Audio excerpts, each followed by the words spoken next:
5वी वर्गात विज्ञान या विषयाचा एक पहिलाच पाठ आहे। त्या पाठाचे नाव आहे सजीव सृष्टी, अनुकूलन व वर्गीकरण। त्यातीलच एक उपघटक आहे, त्या उपघटकाचे नाव आहे प्राण्यांचे अनुकूलन। तर प्राण्यांचे अनुकूलन हे अन्न ग्रहणासाठी असेल किंवा परिसराचे साधर्म्य साधण्यासाठी, अधिवासानुसार, निसर्गानुसार जे बदल होतात, प्राकृतिक रचनेनुसार जे बदल होतात, त्या बदलानुसार त्या वातावरणात समरस होण्यासाठी हे प्राण्यांचे वर्गीकरण केलेले असते। त्यामध्ये जलीय प्राणी असतील, उभयचर प्राणी असतील, गवताळ प्रदेशातील प्राणी असतील, ध्रुवीय प्रदेशातील प्राणी असतील किंवा हवेत उडणारे पक्षी असतील, वाळवंटी प्रदेशातील प्राणी असतील, या सर्वच प्राण्यांचा या प्राण्यांच्या वर्गीकरणामध्ये समावेश होतो। तर हे प्राण्यांचे अनुकूलन जे आहे ते कशा पद्धतीने प्राणी त्या अनुकूलनासाठी तयार होतो हे या मुली इयत्ता 5वी 6वी 7वीच्या या मुली आपल्या नाटिकेतून ते इथे सादर करणार आहेत। तर चला मग पाहूया नाटिका प्राण्यांचे अनुकूलन। आज आम्ही प्राण्यांमधील अनुकूलन या विषयावर नाटिका सादर करणार आहोत। अनुकूलन म्हणजे काय? प्राणी ज्या वातावरणात राहतात त्या वातावरणाशी जुळवून घेण्यासाठी त्यांच्या शरीरात, वर्तनात किंवा सवयीमध्ये झालेले बदल म्हणजे अनुकूलन होय। यामुळे त्यांना जगणे, अन्न मिळणे, शत्रूपासून बचाव करणे यासाठी सोपे होते। मित्रांनो, शत्रूपासून बचाव करणे यासाठी त्यांना सोपे होते। मित्रांनो, तुम्हाला त्यांची मुख्य कारणे माहिती आहेत का? तर त्यांची मुख्य कारणे आहेत जगण्यासाठी प्राणी ज्या ठिकाणी राहतात त्या ठिकाणच्या वातावरणाशी व परिस्थितीशी सामना करताना अन्न मिळवण्यासाठी प्रत्येक प्राण्याचे अन्न वेगवेगळे असतात। अन्न मिळवण्यासाठी प्रत्येक प्राण्यांचे अन्न वेगवेगळे असतात हे आपल्याला माहिती आहे। अन्न मिळवण्यासाठी काही प्राण्यांमध्ये बदल झालेले असतात, त्यांच्या शरीरात व त्यांच्या सवयीमध्ये त्यांचे बदल झालेले असतात। मित्रांनो, काही प्राणी स्वतःच्या संरक्षणासाठी, शत्रूपासून स्वतःला वाचवण्यासाठी रंग बदलतात, काही प्राणी वेगाने पळतात तर काही प्राणी लपतात। हे सर्व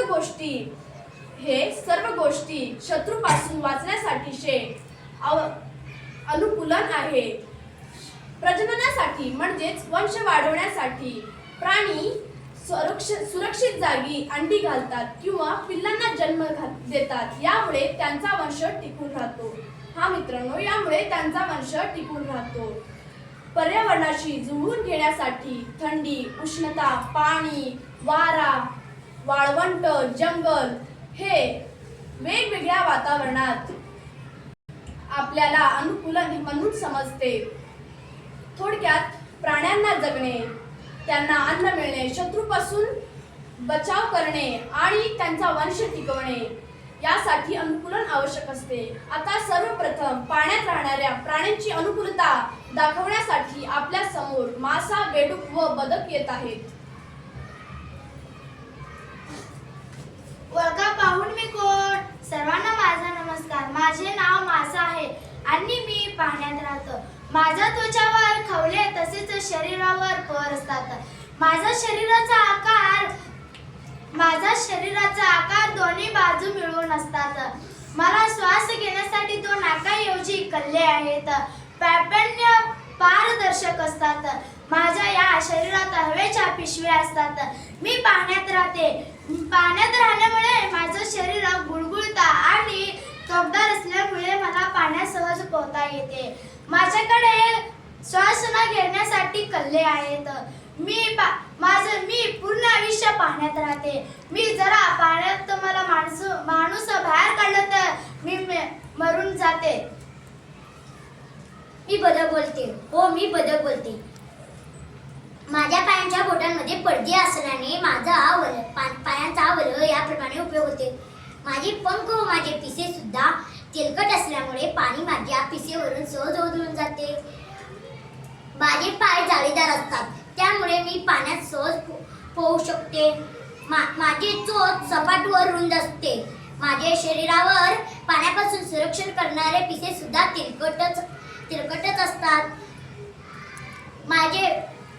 मी सारखं सुद्धा पाण्यात राहते. माझे शरीर खोलसर, जडसर आणि साधारण असते. माझे पंख सारखं सहज चालण्यासाठी व उडण्यासाठी योग्य असतात. माझे पाय पाण्यात पोहण्यासाठी 2 बोटांनी जोडलेले असतात. मी पांढऱ्या रंगाचा दिसतो आणि माझे पिसे सुद्धा पांढऱ्या रंगाचेच असतात. मी नद्या, नाल्या, तलाव येथे राहतो. मी बेडूक आहे. माझ्या पायातील बोटांना पडदे असतात. मी पाण्यात सहज पोहतो. तर तसेच जमिनीखाली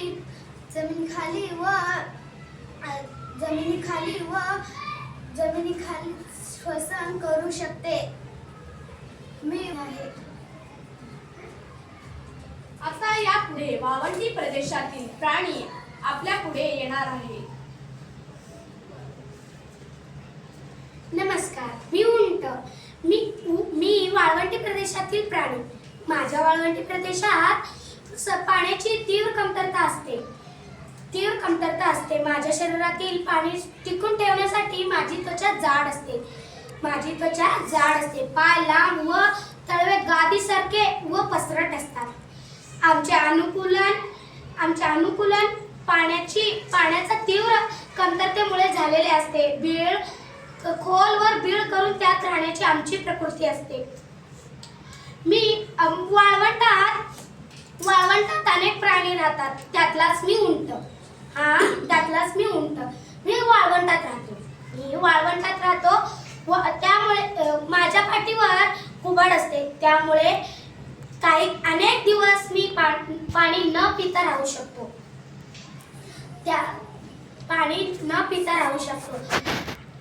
पाय रुंद असल्यामुळे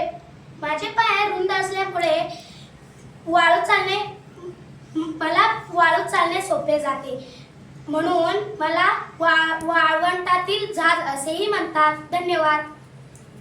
यापुढे हिम प्रदेशातील प्राण्यामधील आपण अनुकूलन पाहणार आहोत. मी हिम प्रदेशातील प्राणी.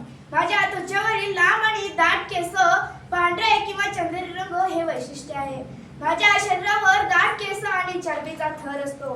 पांढरा रंग बर्फात लपण्यास मदत करते आणि मोठे पंजे बर्फावर चालण्यासाठी उपयोगी पडतात. मी खूप थंड प्रदेशात राहतो. माझ्या शरीरावर दाट केस आणि चरबीचा थर असल्यामुळे मला थंडीपासून संरक्षण होते. तीव्र नखांमुळे मला शिकार पकडणे आणि बर्फ खाणे सोपे होते. आम्ही हिम प्रदेशातील प्राणी अगदी कठीण परिस्थितीतही जीवन जगण्यासाठी विशेष प्रकारची अनुकूलता दाखवतो. आता यापुढे हवेत संचार करणारे प्राण्यामधील अनुकूलन आपण पाहणार आहोत.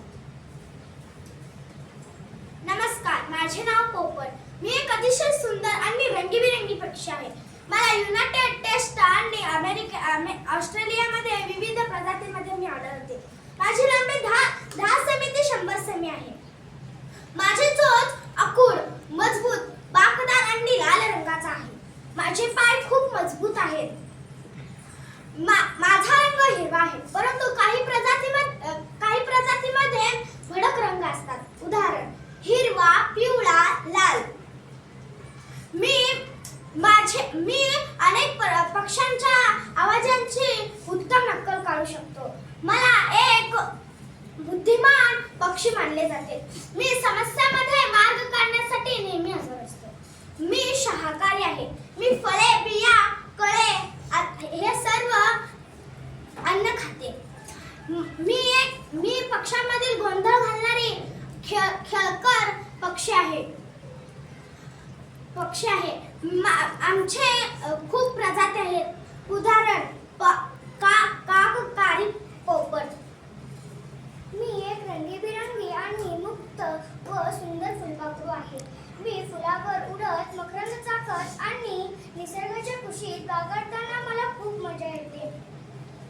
अंडी, आळी, कोश आणि अखेरीस फुटलेला पंख अशा सुंदर रूप यामुळे मी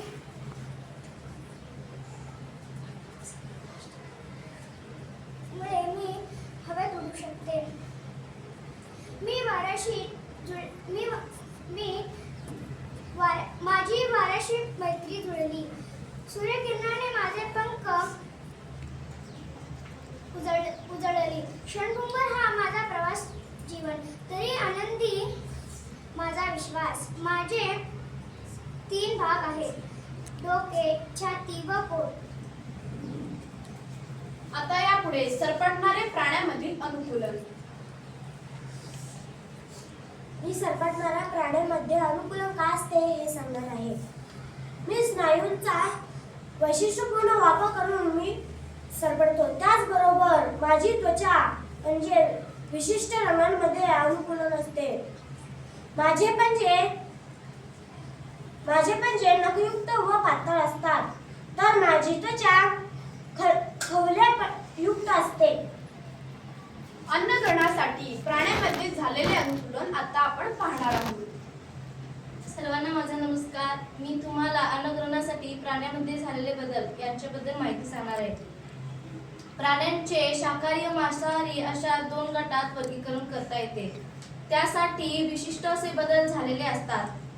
त्या आधारे प्राणी अन्नग्रहण करण्यासाठी त्यांना सोपे होते. काही प्राणी शाकाहारी व मांसाहारी असतात, तर काही सर्व प्राणी सर्वहारी असतात. त्यानुसार अन्नग्रहण करणे विशिष्ट असे बदल आढळून दिसते. आता आमच्या समोर शाकाहारी आणि मांसाहारी अशा 2 प्राण्या आपल्याबद्दल थोडीशी माहिती सांगतील. मी शाकाहारी आहे. माझ्या डोळ्याचे स्थान कपाळाच्या खाली व बाजूस असते, त्यामुळे मला मोठा परिसर दिसतो. माझे पाय हिरमुळते व मऊ आहेत, त्यामुळे मी जोरात धावू शकते व उड्या मारू शकते. मला फळं व फुले खायला खूप आवडतात. माझ्यासारखे अनेक प्राणी आहेत शाकाहारीचे.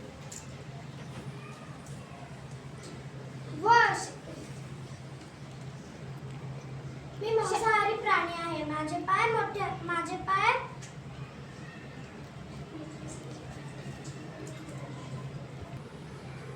पाय मजबूत असतात व माझ्या पायांना नखे असतात. माझ्या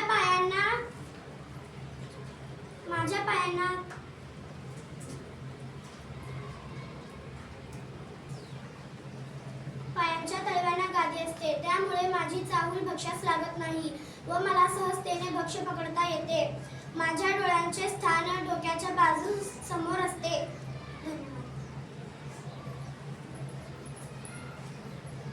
मित्रांनो, तुम्हाला सर्वांना समजलेच असेल की प्राण्यांमध्ये अनुकूलन बदलते वातावरणानुसार. इथे आपण जलचर प्राण्याचे जंगल व गवताळ प्रदेशात आढळणाऱ्या प्राण्याचे अनुकूलन, वटवाघूळ प्राण्याचे अनुकूलन, सरपटणाऱ्या प्राण्यांचे अनुकूलन, हवेत संचार करणाऱ्या प्राण्यांचे अनुकूलन. प्रत्येक प्राणी आपल्या वातावरणानुसार अनुकूलन वापरतात.